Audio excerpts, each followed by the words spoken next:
Olá, tudo bem? Vamos para a nossa nona aula. Estamos quase concluindo a nossa disciplina. Portanto, espero que vocês não percam nenhum fórum e não deixem de fazer nenhuma atividade. Tudo isso está valendo nota. Então, vamos observar bem como é que está o andamento de tudo isso, tá bom? A aula de hoje falaremos sobre informações implícitas. E trataremos especificamente de pressupostos e subentendidos. Então, aí nós vamos então lidar com as informações que estão implícitas e das informações que estão explícitas. Por que isso?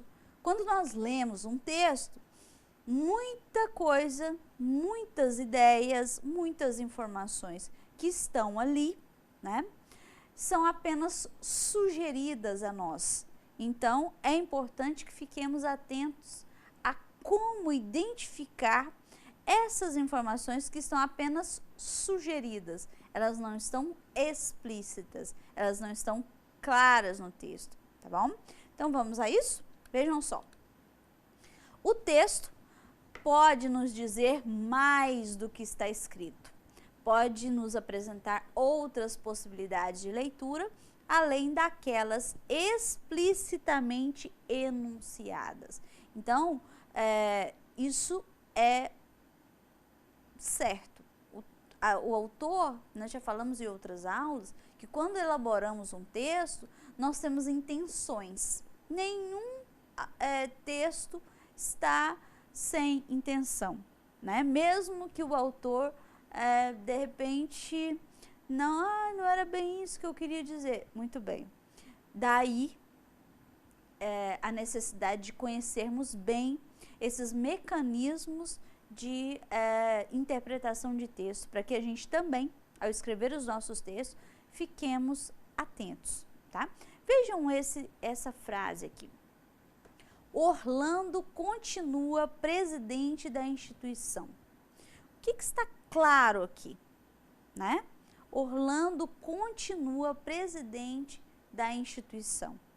Ora, quando eu digo continua presidente da instituição, quer dizer que ele já era presidente, né? E está presidente agora, né? Ou seja, no texto não está dizendo que ele já era presidente, né? Não está dizendo explicitamente. Mas implicitamente, quando eu digo continua, eu entendo, né, uma informação que não está dita, mas está sugerida, certo? Assim são as informações implícitas. Vejam aqui comigo.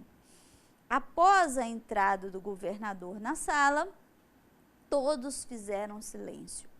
Ora, eu tenho aqui, ó, após a entrada do governador na sala, primeira informação, o governador não estava na sala, né? Ele entrou depois.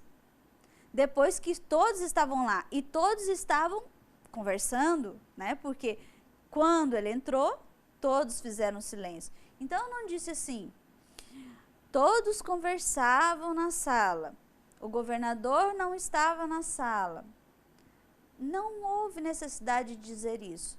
Somente com o uso de de alguns termos, eu indico que há toda essa informação, né, sem necessidade de dizê-la explicitamente. Viram? Então, a nossa aula de hoje vai girar em torno disso, das informações implícitas, que podem ser divididas em pressupostos e subentendidos. Então, há uma diferença. Quando tratamos de informações implícitas, nós precisamos ficar atentos que há uma diferença aí. Qual é a diferença? Primeiro, os pressupostos são ideias não expressas de maneira explícita, mas que o leitor pode perceber a partir de certas palavras ou expressões. Então, é um pressuposto se no meu texto tiver algum termo que faça com que eu entenda uma outra ideia. Vamos ver como é que isso funciona. Veja só. Carlos agora está mais tranquilo. Esse agora, né, nos leva a entender uma informação que não está aí explícita, né, mas que pressupõe que Carlos antes não estava tranquilo, né? Então, esse agora marca isso, né? Por exemplo, outro exemplo, André já não estuda, agora trabalha. Então, o que esse já não estuda, esse agora trazem de informações?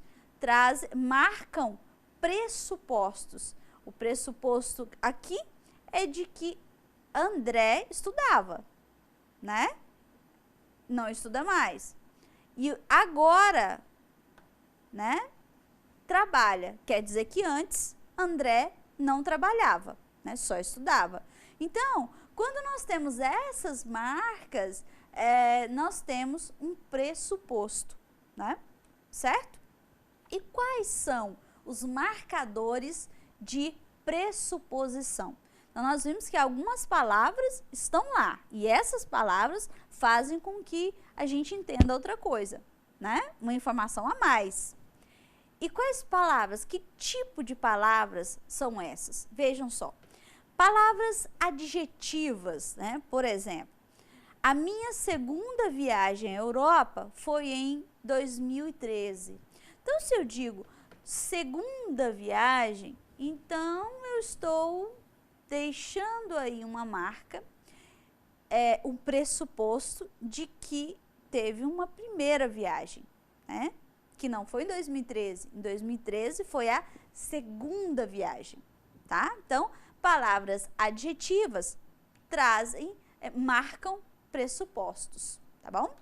Depois, verbos também que indicam mudança ou permanência de estado. Por exemplo, naquela noite, ela se tornou a mulher mais atraente. Esse se tornou traz uma informação implícita. Que informação? A de que ela não era a mais atraente. Ela se tornou. Então, verbos que têm essa função de marcar mudança ou permanência de estado, como por exemplo, João continua doente. Então, esse continua traz uma informação, a de que João estava doente, está doente agora. Então, continua, né? Depois dos verbos, os advérbios também trazem informações, como nós já vimos. E aqui outro exemplo. Miguel agora trabalha. Então, esse agora é um advérbio e quer nos dizer o quê? Que antes Miguel não trabalhava não, né? Que agora ele trabalha. Outro, Vicente ainda mora em Palmas. Ora, esse ainda quer nos dizer o quê? Vicente não mudou de Palmas não, né? Mora aqui há um tempão, ainda tá lá, né? Então, esses advérbios trazem a marca de pressuposição. Além dessas palavras adjetivas, dos verbos, dos advérbios, nós temos também algumas orações adjetivas. Vejam aqui comigo. Os brasileiros que não se importam com a coletividade só se preocupam com o seu bem-estar e jogam lixo na rua, fecham os cruzamentos, etc. Olha só, eu tenho aí entre vírgulas, né, que não se importam com a coletividade. E olha só o outro exemplo, né? Brasileiros que não se importam com a coletividade. Então, quando eu digo que não se importam com a coletividade, traz uma marca de pressuposição também, né? Que todos os brasileiros não se importam com a coletividade ou que só os brasileiros que não se importam com a coletividade é que jogam lixo na rua. Então, há essa dualidade aí. E também certas conjunções trazem informações implícitas. Vejam só, João Pedro é um ótimo aluno, mas falta muito às aulas. Veja só, nós já estudamos os operadores argumentativos em outra aula, né? E nós sabemos que o mas introduz uma ideia de oposição, né? Uma ideia que vai ser contrária à ideia inicial. Então, quando eu digo lá que João Pedro é um ótimo aluno, bem, então pressupõe-se que ele é assíduo às aulas, ele faz todas as leituras, ele acessa o ambiente virtual, participa dos fóruns, mas falta muito às aulas. Quando eu digo mas falta muito às aulas, eu já quero dizer ou trazer uma outra marca, né? Um pressuposto diferente daquilo que eu estava dizendo anteriormente. Tá entendido? Então, o que são os pressupostos?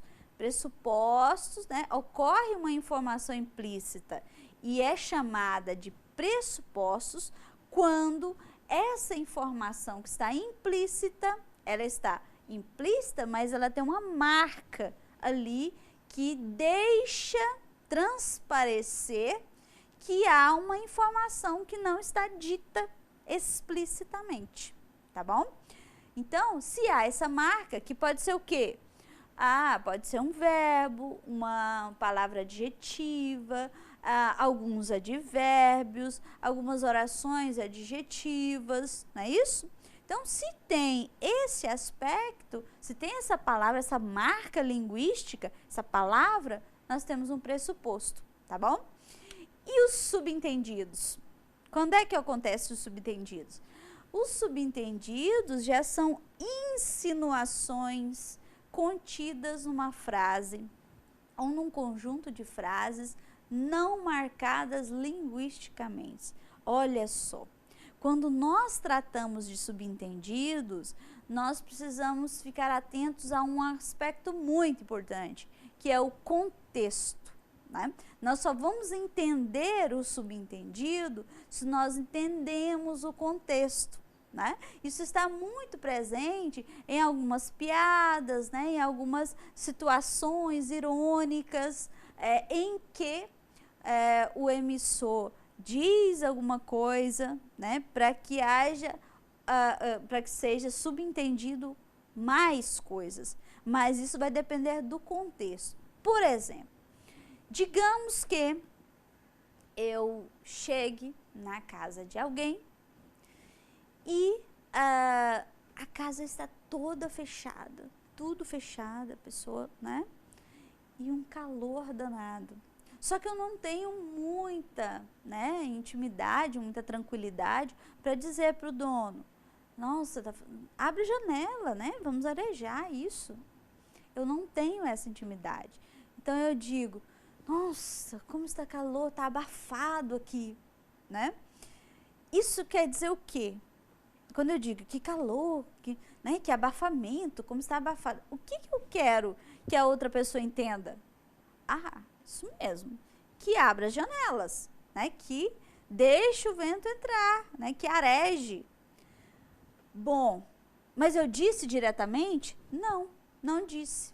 Eu disse uma frase, né? Eu disse alguma coisa que subentendia outra coisa, né? Então, se o dono da casa, de repente, disser, eu não gosto de abrir a casa, eu gosto de que fique tudo fechado e tal, eu posso, de repente, me proteger dizendo, ué, mas eu não disse para abrir as janelas, eu só disse que está quente, né? Assim eu me protejo também, né, da reação do meu interlocutor. Quando isso acontece, nós temos os subentendidos, né? Nós temos muito frequentemente isso, né? Às vezes, na sala de aula, nossa, como está frio, como está frio, como está frio. O que a gente quer dizer? A gente quer pedir para o colega desligar o ar ou deixar a temperatura mais amena, né? Então, isso tudo é subentendido, tá bom? Certo? Outra situação, essa aqui, ó. Suponha que você esteja atrasado para um evento. Você para e pergunta as horas para o colega do lado. Você tem relógio? Você espera que a resposta seja as horas e não se ele possui ou não relógio, né? Na verdade, por trás da pergunta, subentende-se que você esteja perguntando as horas. Não é assim mesmo? Isso é muito comum. A gente nem pergunta, que horas são? A gente pergunta, você tem relógio? Né? Você tem hora? E aí, né, vai depender do contexto, tá bom? E aí, o subentendido serve muitas vezes, como aquilo que eu disse, para o falante proteger-se diante de uma informação que quer transmitir para o ouvinte sem se comprometer com ela.